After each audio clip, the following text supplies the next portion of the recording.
Ada. Taruh mana ya? Taruh sini. Oke. Hai guys, balik lagi dengan gue Jonathan. Dan di video kali ini gue bakal nge-review keyboard baru dari VX, yaitu Voltex Series GT8.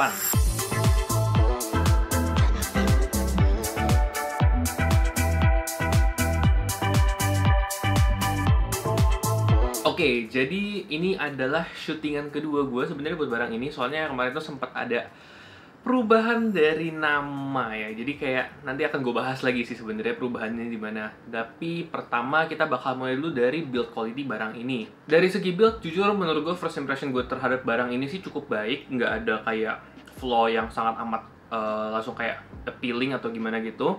Dari buildnya sendiri gue bisa bilang di bawah 1 juta ini barang untuk secara build sih oke-oke aja, nggak ada masalah, bisa gue bilang bahkan cukup bagus ya di harga segini. Untuk keyboard ini casing itu tuh dibagi menjadi 3 bagian, ada top case, bottom case, dan juga ada plate-nya. Untuk top case dan bottom case dia menggunakan bahan plastik, dan di bagian top case-nya itu ada logo Voltex Series di bagian depan sebelah kanan. Terus untuk plate-nya itu dia berbahan logam, dan juga untuk plate-nya itu bisa dibilang sih cukup kokoh, tapi dia stiff banget. Dan untuk plate-nya gue lanjutin lagi, dia itu surface-nya itu gampang lecet, jadi kalau misalnya kalian mau ganti switch harus sedikit lebih hati-hati. Oke, sekarang kita bakal ngeputer keyboard ini dan lihat di bagian bawahnya. Nah, di bagian bawah keyboard ini dia itu ada 4 treble fit, dan juga dia juga ada 2 flip up fit yang bisa ada 2 stage. Ada yang stage kecil dan juga ada yang gede. Setelah itu di bagian bawah case keyboard ini dia itu juga ada dongle 2,4 GHz yang bisa dilepas dan juga tempel menggunakan magnet. Dan juga dia juga ada on off button untuk ngekontrol dia mau buat on off wireless mode-nya. Untuk wireless mode-nya itu ada yang Bluetooth dan juga 2,4 GHz. Terus kalau misalnya untuk berat keyboard ini dia itu sekitar 900-an gram. Untuk berat pastinya sih gue kemarin tuh kebetulan nggak nimbang, soalnya gue langsung nggak lama habis gue pakai langsung gue modifikasi. Tapi dengan konfigurasi gue sekarang harusnya sih beratnya sih nggak gitu nambah ya, jadi mungkin sekitar 900-an gram. Oke, sekarang gue bakal lanjutin ke keycap di keyboard ini. Yang asal kalian bisa lihat di belakang gue, ini keyboardnya dan sepertinya keycapnya udah ganti kan. Nah, gue punya alasan kenapa keycapnya udah diganti. Pertama, gue mulai dulu dari technical detailnya dulu. Untuk keycap di keyboard ini, dia itu ABS double shot 1 mm, yang bisa dibilang kayak relatif standar dengan kayak anggapannya keyboard murah gitu.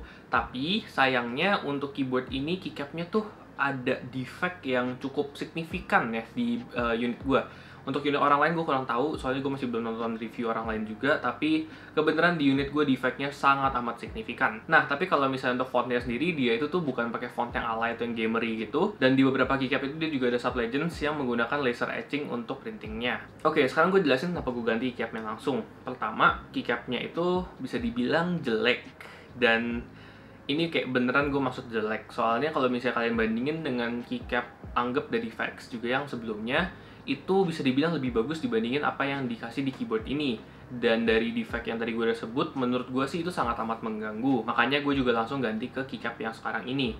Dan alasan kedua adalah keyboard ini kan katanya south facing. Jadi gue hanya ingin kayak menunjukkan bahwa kalau misalnya kalian pakai keycap yang cherry profile, itu tuh nggak masalah. Karena keycap yang sekarang gue lagi pakai itu cherry profile. Kenapa gue bisa bilang nggak masalah? Karena kalau misalnya kalian pakai keycap cherry profile di north facing switch itu, dia bakal ada namanya interference di row ketiga. Dan itu menurut gue pribadi sih cukup mengganggu. Tapi mungkin beberapa orang nggak bisa tahu itu kayak mengganggu atau enggak. Nah, sekalian ngomongin keycap, sekarang gue bakal ngomongin tentang encoder di keyboard ini. Untuk encoder di keyboard ini, dia itu yang menggunakan, setahu gue sih namanya sih D-shape encoder ya. Jadi untuk kayak rotary knob-nya itu nggak semua knob bisa kalian asal kayak ganti gitu. Harus yang support untuk yang D gitu. Jadi kayak bisa dibilang berbeda dengan yang O atau yang lingkaran kayak gitu. Sekarang gue bakal lanjutin ke switch di keyboard ini. Untuk keyboard ini, switch-nya datang dengan 3 rasa, ada strawberry, coklat, dan juga maksud gue ada red, brown, dan juga blue. Nah, untuk switch di keyboard ini kebenaran gue dikirimin sama mereka Cherry MX Blue, yang menurut gue sih agak questionable ya. Jadi kebenaran gue sama teman gue dikirimin Cherry MX Blue yang membingungkan, karena kan asal kalian tahu ini barang pertama dijual sebagai gasket. Jadi kayak cukup unik gitu pilihan yang ngasih blue bersama dengan gasket. Tapi di luar itu gue nggak bisa ngomong tentang Otemu Blue yang ini batch-nya bagus atau enggak, karena cukup susah ya buat tahu ini batch-nya tuh bagus atau enggak kalau kalian pakai switch-nya Blue, terutama di Otemu Blue yang sudah sangat amat terkenal dengan inkonsistensinya dari segala sesuatu aspek. Oke, tapi di luar itu keyboard ini menggunakan Otemu switches yang bisa kalian ganti dengan mudah karena dia itu menggunakan hot swap socket yang universal. Untuk hot swap socketnya sendiri dia seperti itu nggak ada mereknya, tapi setelah gue lihat-lihat dari segi bentuk dia itu tuh mirip dengan soketnya Gateron. Dan untuk soket Gateron atau soket yang ini dia sih bisa dibilang bisa menerima semua MX style switch. Dan untuk MX style switch-nya itu kalian nggak usah khawatir dengan dia 3 pin atau 5 pin karena dia itu support untuk 3 dan 5 pin. Nah, pada keyboard ini kalian itu juga nggak usah khawatir tentang SMD switches atau enggak. Kenapa kalian nggak usah khawatir? Karena LED di keyboard ini tuh flush dengan PCB-nya, alias nggak ada jendolan LED. Jadi kalian mau pakai switch apapun yang kayak bawahnya datar gitu juga nggak apa-apa. Dan itu adalah kenapa gue mengganti switch di keyboard ini menggunakan switch kayak namanya Gateron Ink Kangaroo deh di keyboard ini. Jadi kayak lebih enak sih dibanding Otemu Blue ya jelas. Sekarang gue bakal lanjutin ke stabilizer di keyboard ini. Untuk stabilizer di keyboard ini dia tuh datang dengan stabilizer yang VX pakai di VX 9 Pro kemarin. Dan untuk stabilizernya sendiri sih bisa dibilang cukup bagus ya menurut gue. Dia tuh rattle-nya tuh minim banget, diikuti juga dengan feel yang bisa dibilang nggak mushy. Tapi sayangnya di keyboard ini stabilizernya itu tuh sama plate-nya bisa dibilang kurang ngegigit ya. Jadi kalau misalnya kalian ngelepas keycapnya, stabilizernya itu housingnya bisa ikut kelepas. Jadi agak was-was aja kalau ngelepas keycapnya. Oke, sekarang gue bakal lanjutin ke ngebongkar keyboard ini. Nah, untuk ngebongkar keyboard ini bisa dibilang gampang banget. Kalian cuma tinggal modal obeng dan suatu hal yang keras dan juga tipis. Oke, untuk prosesnya sendiri kalian cuma tinggal putar keyboardnya, terus untuk flip fit-nya dinaikin doang, ambil obeng dan juga dilepas itu juga screw di bagian bawahnya. Setelah itu kalian ngambil hal yang kayak tipis dan juga keras itu, kalian taruh di samping case-nya di bagian depan dan belakang itu, dialurin aja terus di kayak cetek-cetekin dikit, nanti dia bakal lepas. Setelah itu udah selesai, kalian cuma tinggal lepas top case-nya doang. Abis itu nanti plate dan juga bottom case-nya dia di hold dengan satu kabel JST. Nah, untuk kabel JST-nya itu tuh dia bukan daughterboard, tapi dia itu untuk baterai. Untuk baterai di keyboard ini dia tuh 2200 mAh, dan untuk baterainya itu tuh terletak di bagian bawah case-nya. Nah, terus kalian bisa ngeliat di bagian bawahnya itu tuh dia ada foam, dan juga dia juga ada foam di antara PCB dan juga plate. Mungkin kalian inget si VX itu sempat ngejual barang ini sebagai barang gasket. Nah, tapi kebenaran kemarin tuh sempat ada backlash yang cukup besar ya di komunitas. Nah, untuk eksekusi gasketnya sih seperti gue nggak akan bahas di video ini, tapi kebenaran kemarin gue udah syuting. Jadi kalau misalnya kalian mau ngeliat apa yang gue ranting tentang gasketnya, komen aja. Mungkin nanti gue bakal edit yang footage itu, tapi lihat nanti lah, gue agak males. Tapi untuk gasketnya sendiri, kayak eksekusi gasketnya, gue nggak bakal bahas lagi di video ini karena sudah mereka ganti ke sandwich mount ya. Tapi nanti ke depannya sih mereka katanya mau ngirimin gue yang GT6 dengan plate polikarbonatnya, akan gue bahas di sono. Nah, di keyboard ini dia itu mountingnya kenapa dari gasket jadi sandwich, itu karena pas kalian ngeliat nih di bagian bawahnya, itu kalian ngeliat tuh ada kayak strip-stripnya gitu. Itu dia menggunakan bahan karet yang sebenarnya sih nggak ada masalah ya, mau pakai karet atau mau pakai poron, tapi kayak it's a matter of preference sama buat desain aja. Tapi dari segi eksekusi bagian lainnya, mau yang gasket di atasnya, di top case-nya itu, atau desain plate-nya, itu bisa dibilang salah banget. Dan mereka sih sebenarnya udah tahu, tapi kayak gue cuma ngasih tahu aja bahwa sistem gasket di keyboard ini tuh gagal total. Dia itu feel-nya itu tuh nggak ada kayak gasket-gasketnya, dan jujur eksekusi gasketnya sih gue sangat amat kecewa ya. Ditambah lagi mereka sempat ngirimin foto prototype ke gue sebelum kayak komunitas tahu, dan gue udah sempat komenin ini gasket sebenarnya nggak kayak begini dan cukup salah, tapi kayak kebenaran mereka nggak ngikutin, jadi kayak udahlah, gue juga bingung juga jujur aja, sebel tapi bingung juga gitu. Dan ya, mounting di keyboard ini nih jadi sandwich, asal kalian bisa ngeliat kayak begini. Dia anggapannya tuh kejepit ya si plate-nya sama bottom case-nya gitu, tapi nggak ada kayak standoff buat nahan. Abis itu kalau misalnya kalian mau compare, ini nih bisa dibilang mirip-mirip dengan Leopold FC660M ya secara mounting ya. Oke, sekarang kita udah nggak usah ngomongin yang itu, kita lanjut ke bagian fitur. Untuk fitur di keyboard ini dia tuh datang dengan wireless 2 mode dan juga wired. Nah, untuk wirelessnya itu dia datang dengan 2,4 GHz dan juga Bluetooth 5.0. Untuk Bluetoothnya sendiri bisa gue bilang sih delay-nya minim ya, nggak berasa pas gue pakai, tapi pasti jelas ada delay. Untuk 2,4 GHz juga sama, dan untuk wirednya juga ya wired biasa aja, dia nggak ada kayak gangguan secara koneksi secara wirednya. Abis itu kalau misalnya untuk wireless mode-nya itu dia ada timeout sekitar 1 menit sih setahu gua. Dan untuk timeoutnya itu kalau misalnya dari Bluetooth kalian nge-wake up-nya itu sedikit lebih lama dibandingin 2,4 GHz. Apalagi kalau misalnya PC kalian kayak dibiarin lama nggak dipakai, itu si Bluetooth tuh bakal suffer banget dari situ.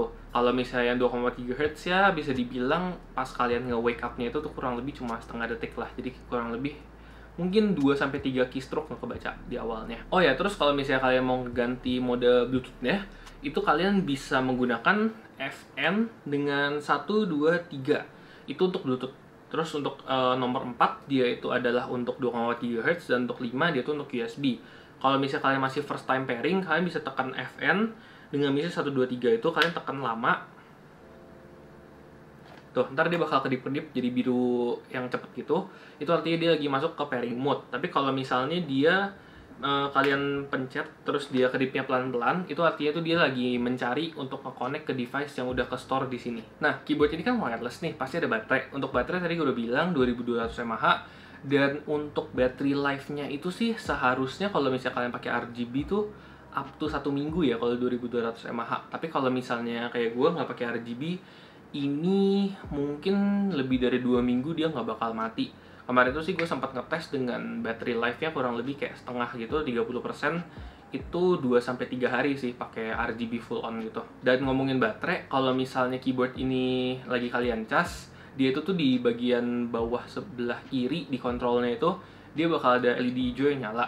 Untuk LED hijau yang nyala ini tuh dia nunjukin dia lagi ngecas atau enggak. Kalau misalnya udah mati, dia itu berarti udah nggak ngecas. Terus kalau misalnya untuk indikator baterainya udah mau habis atau enggak, kemarin tuh sih sempat warna merah ya, tapi gua kurang tahu lagi soalnya kebenaran dari kemarin tuh ini keyboard belum habis baterainya. Setelah itu keyboard ini juga memiliki RGB, dan untuk RGB-nya itu bisa dikontrol secara onboard atau menggunakan software. Untuk kontrol menggunakan software jelas lebih banyak kontrolnya dibandingin menggunakan onboard. Terus untuk software di keyboard ini dia itu bisa gue bilang sih cukup gak enak ya softwarenya ya. Dia kayak si siapa namanya, DA Mecha 6 sama si Rexus Daiva punya software yang bisa dibilang sangat amat minim, dan fungsinya sih gue kurang suka. Kayak interface-nya juga nggak ya gitu enak. Tapi secara fungsi sih kurang lebih sama. Dia itu bisa ngegonta-ganti fungsi key, set makro, abis itu gonta-ganti RGB setting gitu. Nah, yang bikin gue nggak apa-apa sebenarnya dengan software ini adalah dia punya onboard memory. Jadi kalau misalnya kalian gonta-ganti settingnya, itu kalian nggak usah buka softwarenya lagi buat nge-apply settingnya. Jadi sekali kalian udah gonta-ganti, tutup softwarenya, mau di uninstall mau apa bodo amat, dia itu bakal ke save di keyboardnya. Terus sekarang untuk aksesoris di keyboard ini, untuk aksesorisnya kalian bakal dapat satu kabel Type A to Type C yang kagak coil. Setelah itu kalian bakal dapat satu yang 2-in-1 switch dan juga keycap cooler. Itu menurut gue sih cukup bagus mereka kasih itu, meskipun gue kurang suka, tapi bagus mereka kasih itu soalnya lebih berguna dibandingin switch cooler yang kecil yang logam gak guna itu. Oke, sekarang gue bakal ngebahas tentang pengalaman gue pakai keyboard ini. Untuk pengalaman gue pakai keyboard ini bisa dibilang sih relatif positif, meskipun ada negatif-negatifnya. Nah, pertama gue mulai dulu dari negatifnya deh. Untuk negatifnya, pertama mereka ngirimin gue blue switch yang gue jujur nggak suka. Dan kedua, itu dari segi keycapnya. Yang keycapnya itu tuh cukup mengganggu ya. Justru bukan cukup mengganggu, mengganggu banget. Soalnya tuh dia RGB yang tembus LED gitu. Dan setelah itu, dia itu ada kayak defect di double shotnya. Dan gue sangat amat terganggu dengan itu. Terus sisi negatif satunya lagi adalah dari semacam isu yang mereka punya ya dari kayak key combination. Jadi kalau misalnya kalian tekan kontrol dengan backspace yang biasanya tuh digunakan untuk ngehapus satu kata di Windows, itu tuh dia bakal nge-enable LED toggle on off gitu lah bisa dibilang, kayak constantly on sama enggak gitu. Yang menurut gue tuh sangat amat mengganggu ya. Soalnya kan kalau misalnya kalian sering ngetik terus kalian suka pakai kontrol dengan backspace, dia itu bakal kayak ngapus, tapi keyboardnya itu untuk RGB atau LED itu bakal kayak ganti. Dan gue sih sebenarnya udah kasih tahu mereka tentang isu ini, dan katanya mereka lagi mau nge-fix. Oke, tapi di luar negatifnya, setelah gue modifikasi keyboard ini, gue ganti switchnya yang blue yang gue nggak suka, dan keycapnya gue ganti ke cherry profile. Gue jujur nggak ada masalah dengan keyboard ini. Dari segi wirelessnya itu connectivity secara Bluetooth dan 2,4 GHz bisa dibilang enak. Untuk pindah-pindah device dan pindah-pindah mode itu juga bisa dibilang seamless, mau dari Bluetooth ke Bluetooth lain, atau misalnya Bluetooth ke 2,4 GHz, atau misalnya 2,4 GHz ke kabel. Itu nggak ada masalah sama sekali. Terus dari segi typing experience, karena ini bukan keyboard gasket lagi, jadi gue nggak bakal ngebacotin tentang gasketnya dan kenapa ini kayak stiff gitu. Kata mereka kan ini jadinya sebagai sandwich mount, jadi gue bakal bahas sebagai sandwich mount. Untuk sandwich mount, keyboard ini bisa dibilang ya udah sandwich mount aja dengan plate yang stiff. Jadi untuk stiffness-nya tuh uniform, nggak kayak tray mount, ada kayak beberapa stress point di tengah-tengahnya. Jadi kalau kalian ngetik bisa kayak sakit sendiri gitu. Kalau ini enggak, karena dia tuh stressnya itu bisa dibilang cukup equal ya di semua switch. Jadi kayak ya udah nggak ada kayak titik keras atau yang sangat amat mengganggu gitu. Dan iya sih, positifnya kurang lebih gitu aja. Bisa dibilang gue cukup enjoy pakai barang ini, soalnya ya isu-isu yang dengan marketing mereka sekarang dan barang ini jadi apa, gue nggak kayak bakal komenin nih kenapa-napa. Terus sekarang ke bagian konklusi dan juga apakah gue bakal rekomen atau enggak. Ini cukup berat ya, soalnya mereka sempat ngeganti dari... Ada tulisannya nggak? Nggak ada ya? Ya, intinya mereka sempat ngeganti ini dari gasket mount ke sandwich mount setelah anggapannya kayak false advertising. Ini barang sebenarnya kalau misalnya kalian nggak ngelihat segi gasket atau apanya itu dari segi mountingnya, ini barang nggak ada masalah. Gue cukup seneng pakainya, tapi ya QC lu harus diperbaikin sih Vax. Soalnya keycap yang gue terima itu nggak bisa gue terima. Itu kayak jelek banget, jujur aja men. Abis itu kalau misalnya dari segi mounting, karena mereka sudah ganti jadi sandwich mount, jadi gue nggak bisa bilang ini gagal. Tapi kalau misalnya mereka mau advertise barang ini sebagai gasket mount, gue bisa bilang gagal gasket mountingnya. Ya udah, nggak usah bacot-bacot lagi. Barang ini gue bisa bilang gue rekomen. Tapi ini ada kayak bitangnya. Gue bisa rekomen barang ini kalau kalian sebagai konsumer nggak apa-apa dengan keluarin duit lagi langsung setelah kalian beli. Dengan barang ini stok kayak SS gitu, gue nggak suka. Beneran nggak suka. Gue bisa bilang cukup jelek dari segi experience gue pakainya. Makanya gue langsung modifikasi dengan setup gue sekarang ini yang bisa dibilang cukup beda ya dengan stok. Dan kenapa gue bilang gue nggak suka kayak kondisi stoknya, soalnya tadi dari segi switchnya itu yang mereka kirimin blue, sebenarnya sih itu kalau dikirimin red atau brown gue nggak bakal terlalu bacot sih. Tapi dari segi keycapnya itu loh yang sangat mengganggu menurut gue, soalnya keycapnya itu tuh rusak bisa dibilang, dan gue kayak terganggu dengan barang yang kelihatannya rusak atau jelek gitu. Gue bakal ulang lagi, kalau misalnya kalian punya duit 780.000 untuk keluarin buat keyboard ini, ditambah dengan sekitar 200.000 buat switch Gateron mungkin, dan juga mungkin 500.000 buat keycap PBT kayak Xiaomi, itu menurut gue sih keyboard ini kayak gas aja gitu, soalnya cukup bagus. Tapi kalau misalnya kalian mau upgrade along the line gitu, mungkin bisa dipertimbangkan setelah kalian mendengar dari review gue, keycapnya itu jelek.